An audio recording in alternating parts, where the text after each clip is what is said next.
What should we do about a baby gift for my brother-in-law and his wife? We didn't get one from them when it was our turn, right? When I asked my husband Peter, he seemed to ponder a bit. Well, that was 4 years ago. I can't really remember, but I don't think we got anything either. So we don't have to give them anything, right? Exactly. It did strike me as unusual for them. I'm Emmy. My husband and I got married 6 years ago, and we have a 4-year-old daughter. My brother-in-law and his wife got married around the same time as us, but they struggled to have children.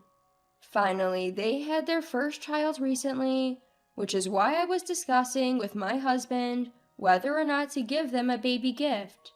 My brother-in-law is in sales, has a loud voice, and is quite assertive. He's well liked by his clients and apparently is very good at his job. He's the complete opposite of my quiet, office-working husband.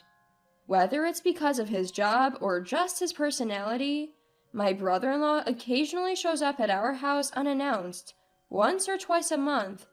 However, he always brings a small gift and never fails to send us presents for Thanksgiving and Christmas. We've received various things from them over time.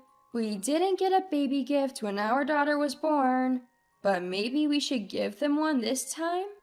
When I mumbled that, Peter responded, "The gifts are compensation for showing up without notice, and we also give them stuff for Thanksgiving and Christmas, so it's fine." My husband doesn't like his routine disrupted, so he's not thrilled when my brother-in-law suddenly comes to visit.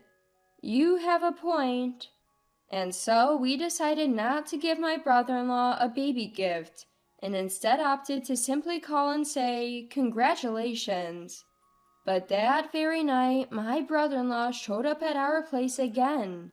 He said he had some free time because his wife Florence had given birth the day before yesterday and was still in the hospital. We scrambled to prepare snacks and a meal for my brother-in-law, and both Peter and I were a bit out of sorts. Only our daughter was thrilled, delighted by the sweets he brought and the loving attention from her kind uncle. It's not that Peter and I dislike my brother-in-law. We just don't like our routine being disrupted. Feeling jovial with a drink in him, he said, "Hey, we're supposed to get a baby gift too, right? We gave you guys one." "Huh?" Peter and I blurted out in surprise, exchanging a glance. Unaware of our reaction, he continued, "You know what would be good? A baby carrier. One that works for both boys and girls, starting from newborns. Florence says she wants an American one, but the ones popular with overseas celebrities look cooler, don't you think?" He showed us his phone as he spoke. I've raised a child, so I'm familiar with a variety of baby items. Overseas products look chic and are visually impressive, but the safety standards can be a bit different, and these carriers can be hard to use for petite women. My brother-in-law is a big guy who played rugby in college, but my sister-in-law is petite and slender.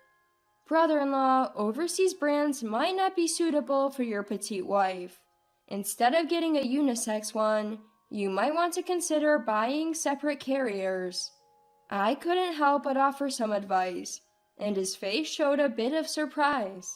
"Really? Had no idea. In that case, let's go with the American brand for Florence's baby carrier. I'll buy my own, so please send hers as soon as possible." He laughed heartily.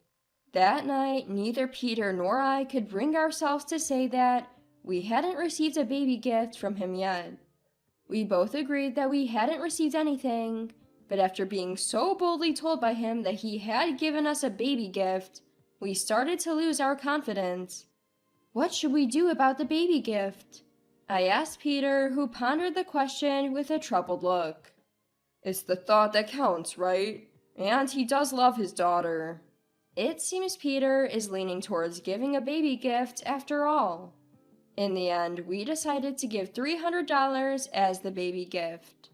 That's enough to buy a high-quality American baby carrier and still have some change left.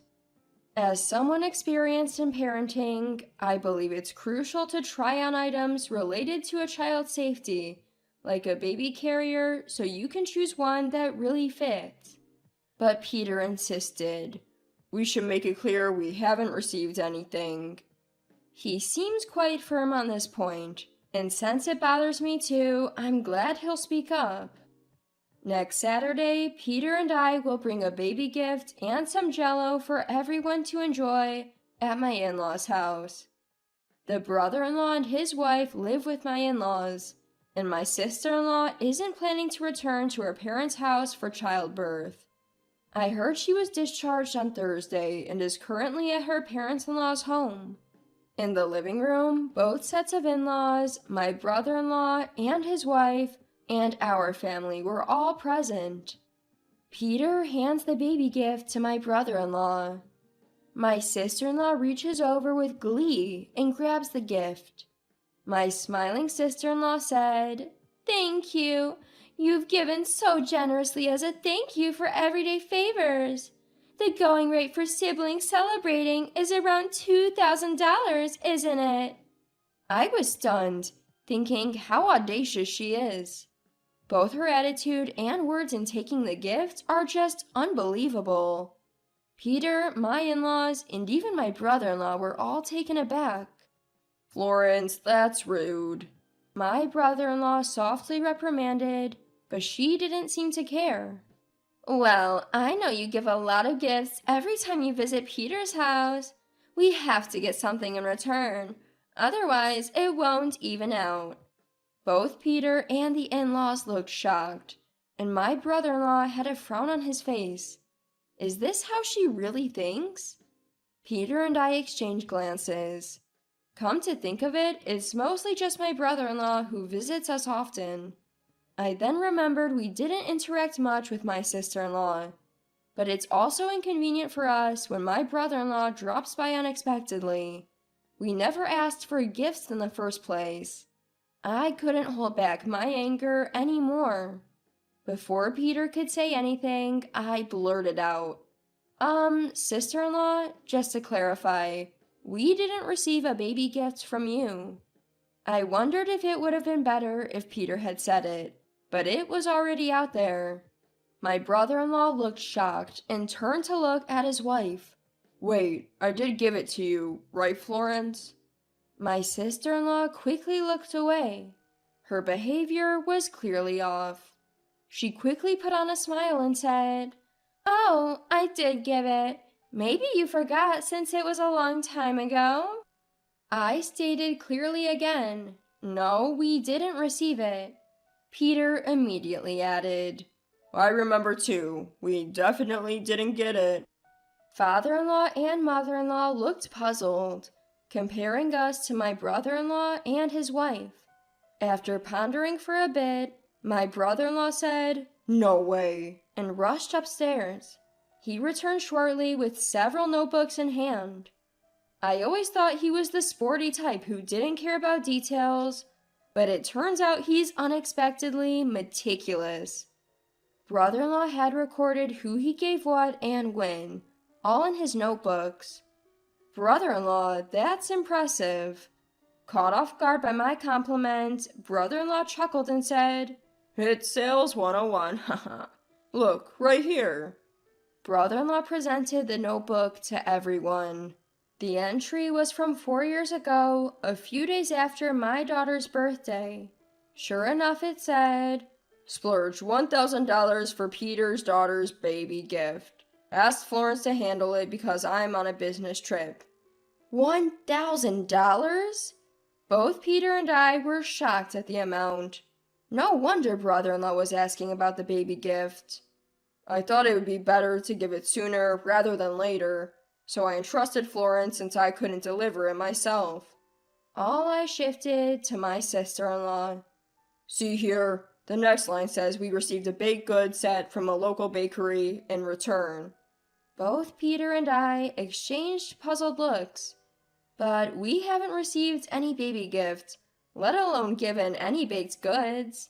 I said, clearly perplexed. Brother-in-law nodded. Brother-in-law shot a glare at his wife sitting next to him. Florence, what's going on here? Florence, please explain. Mother-in-law also pressed my sister-in-law. Snapping her head up, she exclaimed, "Giving $1,000 for a baby gift is just too much. I barely have any money to spend." I couldn't help but interject. Didn't you just ask for double the amount, $2,000 a moment ago? Seriously, Florence, all your part-time job money goes to your personal spending. Brother-in-law retorted, but my sister-in-law wasn't backing down. That's enough. If you stopped giving gifts and souvenirs to everyone else, we'd have more money. She started to tear up. Turns out my brother-in-law giving gifts not just to clients, but also to family and friends had not been amusing to her. Look, Florence, I don't spend that much. I keep records of who I gave what and how much it cost. I even get allowances from work for these expenses. I make sure not to go beyond my personal spending. He reasoned, but she remained stubborn. Even if it's just $100 or $200, I'd like to enjoy some luxury too, you know. She yelled. But you guys hardly contribute to household expenses. Your mom told me. Just $200 between the two of you. You can't be that broke. Florence, you should be making a decent amount. Father-in-law pointed out. But my part-time job is just for a few hours, so it's a small amount. She tried to justify. Really, Florence? I see you leaving for your part-time job every day, from early morning till late night. That's why I've been doing all the cleaning, laundry, and meal preparations. What do you mean by a few hours? Mother-in-law gave her a stern look. Oops. Her face red, but it was too late. Well, that is... She stumbled over her words. Living with all of you is suffocating. I want to have more fun and live lavishly. I'm so stunned by her selfishness, I can't even speak. Is it true, Florence? You manage all the money beyond my spending allowance? Are you really giving only $200 to my parents? Didn't I ask you to contribute $2,000 from my salary? We're already doing them a favor by living here. Your dad is still working. They don't need that much. So you don't do any housework, you waste your part-time earnings and your husband's salary, and now you're stealing gifts too? Aren't you ashamed? I can't help it. I want to be the center of attention. She continues to throw a fit and shows no sign of apologizing. Brother-in-law let out a big sigh and asked, So, you're hooked on some guy you met at a club? Everyone looks at him, stunned by his revelation. My sister-in-law retorted, It's not a club, it was just a little party. I was shocked and blurted out, Sister-in-law, you've been cheating too? Did you know about this brother-in-law?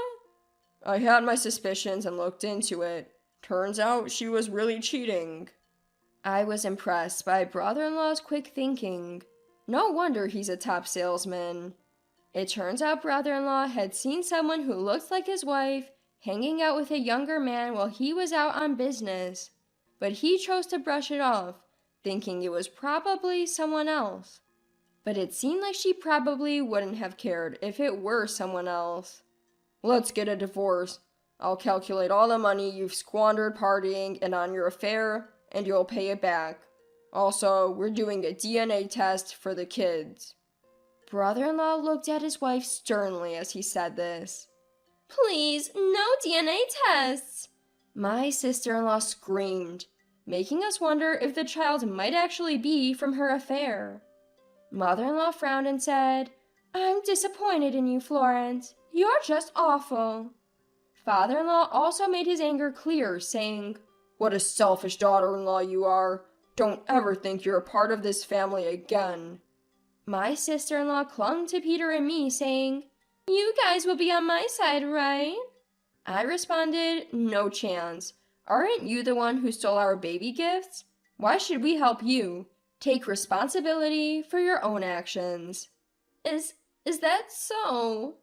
My sister-in-law sank to her knees, but it was too late. That's how, from the stolen baby gifts to her affair, it came to light, leading to brother-in-law filing for divorce. DNA results confirmed the child was indeed from her affair. Brother-in-law sought legal advice and began the divorce proceedings. Sister-in-law moved back to her parents' home with the child, and her parents covered both her wasted expenses and the settlement. Once she recovers her health post-delivery, she plans to start paying back her parents. And then, about 2 weeks later, brother-in-law suddenly showed up at our house again. He came to return the baby gifts he had reclaimed from my sister-in-law. We gratefully accepted them and took the opportunity to bring up something that had been bothering us for a long time. Brother-in-law, thank you for the baby gifts. We also appreciate the regular gifts for our daughter and how you always treat her so well. But if I may, your sudden visits are a bit inconvenient for us. We have our own schedules too. Could you please call ahead next time? Brother-in-law looked puzzled for a moment, but then scratched his head and laughed, saying, "Ah, I see. Sorry about that. I'll be more considerate from now on." After that, he started contacting us before visiting, which not only made our daughter happy, but also allowed Peter and me to enjoy a stress-free relationship with brother-in-law.